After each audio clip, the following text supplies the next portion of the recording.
देखिए, आजकल जो स्पाइन के केस हैं, वो काफ़ी लोगों में पाए जा रहे हैं। इसमें जो मेन रीज़न्स हैं, वो जैसे पोस्चर की प्रॉब्लम है, लोग आजकल प्रॉपर पोस्चर में नहीं बैठते हैं। दूसरा डाइट भी प्रॉपर नहीं ले रहे हैं और एक्सरसाइज़ की कमी सबसे इम्पोर्टेंट है। तो रेगुलर एक्सरसाइज़ करना और सही पोस्चर में बैठना। सही पोस्चर ये होता है कि स्पाइन सीधी रहे, जब आप बैठें तो स्पाइन सीधी रहे, तो उस पे अनावश्यक कोई दबाव ना हो, टिल्ट ना हो। अगर देर तक बैठ के काम करना है, आजकल जैसे गैजेट्स पे काम करना होता है, आपको देर तक कंप्यूटर, लैपटॉप चलाना है या मोबाइल चलाना है, तो उसके लिए प्रॉपर पोस्चर में बैठकर काम करें। और उसके बाद जो एक्सरसाइज के लिए ज़रूर समय निकालें। एक्सरसाइज और योगा आजकल लोग काफ़ी कर रहे हैं और उसके फ़ायदे भी दिख रहे हैं। और तीसरी चीज़ है proper diet.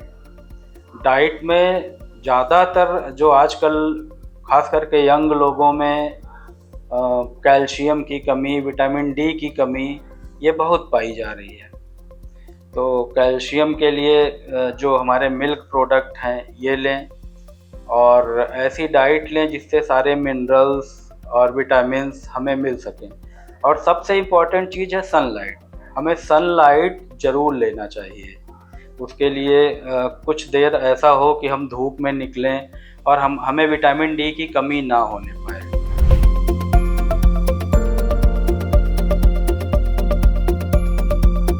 Joint replacement as a procedure ये बहुत ही सक्सेसफुल सर्जरी होती है।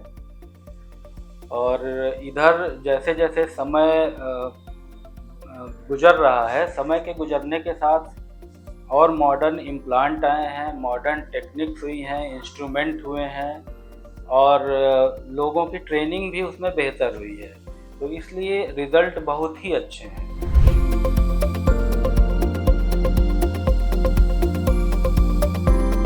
टेक्निक में तो मैं यही कहूँगा कि इम्प्लांट और इंस्ट्रूमेंटेशन इम्प्रूव हुए हैं। और साथ साथ इसमें एक इम्पॉर्टेंट एस्पेक्ट ये भी होता है कि पेशेंट का जो कंडीशन है, पेशेंट की जो स्वास्थ्य है, अब अगर किसी की एज इतनी ज़्यादा है या मसल्स ही सारी वीक हो गई हैं, तो केवल रिप्लेसमेंट से या केवल जो है बोन का आप सोचेंगे कि उसके हम सरफेस को चेंज करने से आदमी दौड़ने लगेगा या चलने लगेगा, तो ऐसा संभव नहीं है। नी रिप्लेसमेंट के करने के पहले पेशेंट की जनरल हेल्थ को देखना बहुत इम्पोर्टेंट है। जैसे कि होता है कि अगर गाड़ी ठीक है तो वो टायर बदलने से तो वो चलने लगेगी, अच्छा चलने लगेगी, अगर केवल टायर खराब है।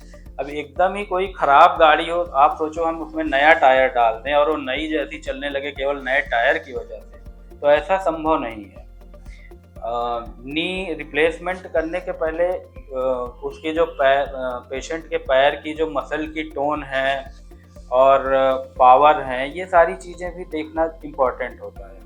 साथ साथ कोई ऐसी बीमारी ना हो कि आगे चल के पेशेंट में कॉम्प्लिकेशन हो जाए या इन्फेक्शन हो जाए या ऐसा कुछ कॉम्प्लिकेशन और बीमारियों की वजह से हो जाए कि जो वो थोड़ा बहुत मूवमेंट कर पा रहा है वो भी ना कर पाए।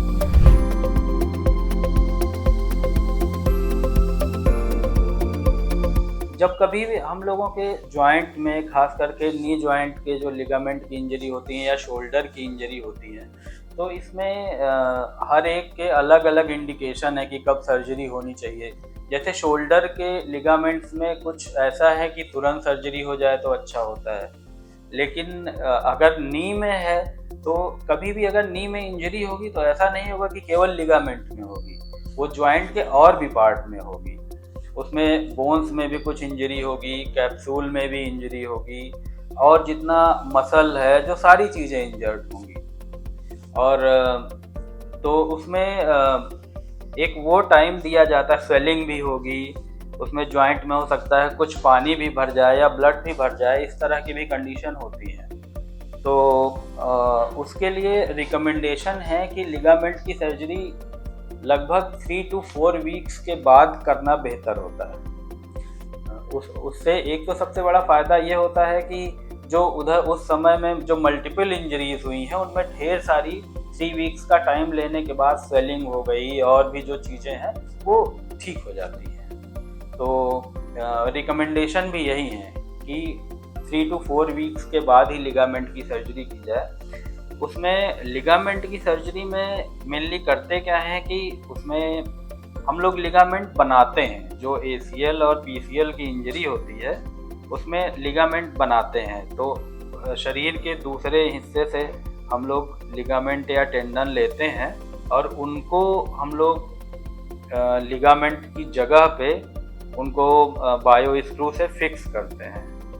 तो इसमें हम लोग कहते हैं लिगामेंट रिकॉन्स्ट्रक्शन। लिगामेंट रिपेयर नहीं करते हैं, रिपेयर तो कुछ ही नहीं, बहुत थोड़ी सी इंजरी होती है जहाँ पे वो करते हैं, लेकिन अगर कंप्लीट टीयर्स हैं तो वहाँ पे रिकॉन्स्ट्रक्शन ही करते हैं मेनली। तो दूसरी जगह से लिगामेंट लेके और उसको वहाँ पे दूरबीन की सहायता से बिना ज़्यादा चीज़ फाड़ दिए दूरबीन की सहायता से देखते हुए, और माइक्रो इंस्ट्रूमेंट होते हैं उसके लिए, तो उससे लिगामेंट का रिकॉन्स्ट्रक्शन करते हैं।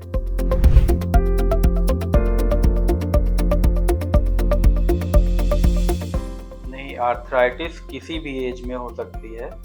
जो छोटे बच्चों में आर्थराइटिस होती है, जुवेनाइल टाइप की आर्थराइटिस होती है, उसके लक्षण कुछ अलग होते हैं। उसमें जॉइंट पेन, स्वेलिंग के साथ साथ फीवर और ये सारी चीज़ें भी होती हैं। उसके बाद जो मिड एज में आर्थराइटिस होती हैं उनमें रूमेटॉइड आर्थराइटिस एक कॉमन आर्थराइटिस है।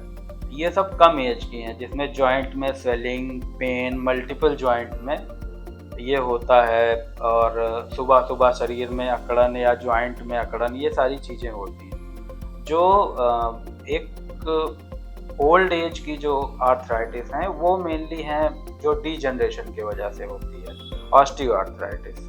तो आर्थराइटिस में ज़्यादातर जो सबसे ज़्यादा पेनफुल होती है लोगों में वो नी और हिप होती है, जो ज़्यादा परेशान करती हैं। तो हम लोगों में जो कॉमन बातचीत में लोगों में ये होता है कि नी की आर्थराइटिस को ही हम लोग गठिया कहते हैं, क्योंकि सबसे ज़्यादा प्रॉब्लम सोसाइटी में उसमें है। जो ऑस्टियोआर्थराइटिस है, जो हायर एज ग्रुप में होता है, उसके कई स्टेजेस हो सकते हैं। जो अर्ली स्टेज की आर्थराइटिस होती है उनको exercise, calcium, vitamin D intake और प्रॉपर पोस्चर, जैसे कि उकरू मुकरू ना बैठना और सीढ़ियाँ ना चढ़ना, ये सब अवॉइड करके और एक्सरसाइज करके ठीक किया जा सकता है।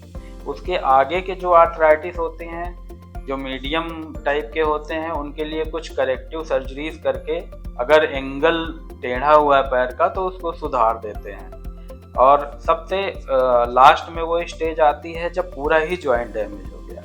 तो पूरा जॉइंट डैमेज हो गया है, उस कंडीशन में जॉइंट रिप्लेसमेंट किया जाता है। और उसमें जॉइंट रिप्लेसमेंट अगर पेशेंट की बाकी जनरल कंडीशन अच्छी है तो वो एक बहुत ही सक्सेसफुल प्रोसीजर है। आजकल जैसे कि होता है, लोगों ने साइकिल चलाना छोड़ दिया सोसाइटी में, तो साइकिलिंग आर्थराइटिस को प्रिवेंट करने के लिए एक बहुत ही अच्छा साधन है। जब तक लोग ज़्यादा साइकिलिंग करते थे, as a mode of transport cycle का यूज़ करते थे, तो आर्थराइटिस कम थी। पर जैसे जैसे लोगों ने साइकिल छोड़ी वैसे वैसे ऑस्टियोआर्थराइटिस बढ़ती जा रही है।